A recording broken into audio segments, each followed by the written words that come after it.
অত্র এলাকার যারা দুই দলের উপস্থিত আছেন, আরো উপস্থিত আছেন প্রেস মিডিয়া সাংবাদিক বৃন্দ, সবার প্রতি সালাম, আসসালামু আলাইকুম ওয়া রাহমাতুল্লাহ।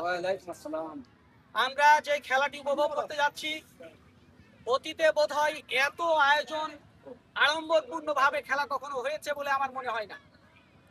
আমার প্রায় 15 বছরের জীবদ্দশায় যে খেলাটি উপভোগ করতে যাচ্ছি, এটা অত্যন্ত আনন্দের বিষয়। আমরা এই খেলাধুলার মধ্যে থাকলে ব্যবসার পাশাপাশি আনন্দ বিনোদন মৌলিক চাহিদার আরেকটি অন্যতম। সেই কারণেই এই আনন্দ বিনোদন হতে যাচ্ছে। আনন্দের মধ্যে যেন নিরানন্দ না আসে। খেলা করতে গিয়ে হার জিত থাকবেই, এটা মেনে নিয়েই আমাদেরকে এগোতে হবে। খেলার মধ্যে খেলা করতে গিয়ে জিতবো এই মানসিকতা থাকবে, কিন্তু খুন খারাপি করে জিততে হবে এমন যেন মানসিকতা আমাদের মধ্যে না থাকে। অবশ্যই, কারণ একটু পরে ওই ভাইয়ের সাথে বাজারে দেখা হবে, আরেক ভাই। এই পর্যায়ে আজকের অনুষ্ঠানের যিনি মধ্যমণি, অত্র উপজেলার বিএনপির সম্মানিত সহসভাপতি, জেলা বিএনপির যুগ্ম সাধারণ সম্পাদক, এলাকারই গৌরব বিপু ভাই আপনাদের সামনে কিছু কথা বলবেন এবং খেলার শুভ উদ্বোধন করবেন ইনশাআল্লাহ। ওনাকে কিছু কথা বলার জন্য অনুরোধ করছি। বিসমিল্লাহির রহমানির রহিম।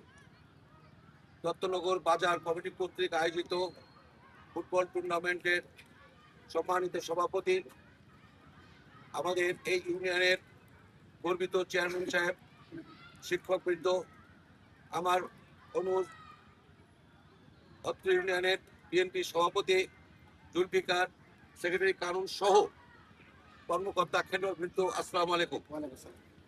আজকে আমরা যে অধঃপতনে যুব সমাজ চলে যাচ্ছে, এই মাঝের মধ্যে দিয়ে মাদকাসক্ত এবং মোবাইল গেম জুয়োর মধ্যে আমাদের এই যুব সমাজ কিন্তু পতিত হচ্ছে। সেখান থেকে বেরিয়ে আসতে গেলে মাদক নয়, মাঠে আসেন, এই স্লোগানকে সামনে নিয়ে সুস্বাস্থ্য এবং সুন্দর জীবন ধারণের জন্য স্পোর্টসের বিকল্প নাই।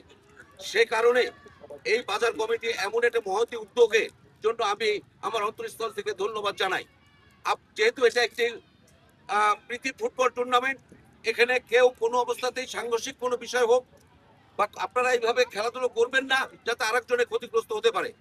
আগামী দিনে আপনারা আরো সাফল্য কামনা করছি এবং এই ফুটবল প্রীতি থেকে আগামী দিনে প্রতি বছরে এই ধরনের আয়োজন করবেন এই আশাবাদ ব্যক্ত করছি।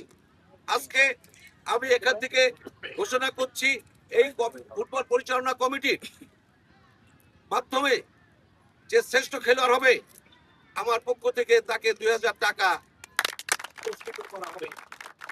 আমি আজকের এই স্বল্প সময়ের মধ্যে আর কথা বাড়াচ্ছি না, আমি এই খেলা শুভ উদ্বোধন ঘোষণা করছি। ধন্যবাদ। ঠিক কথা শুনে রাখেন, আপনারা রেফারির সিদ্ধান্তকে কিন্তু চূড়ান্ত, ভুল হলো সঠিক, সঠিক হলো সঠিক। সেই জন্য আপনারা এই ব্যাপারে সুষ্ঠুভাবে মানসিকভাবে আপনারা প্রস্তুত থাকবেন যে রেফারির সিদ্ধান্ত চূড়ান্ত। শুভ উদ্বোধন ঘোষণা করছি।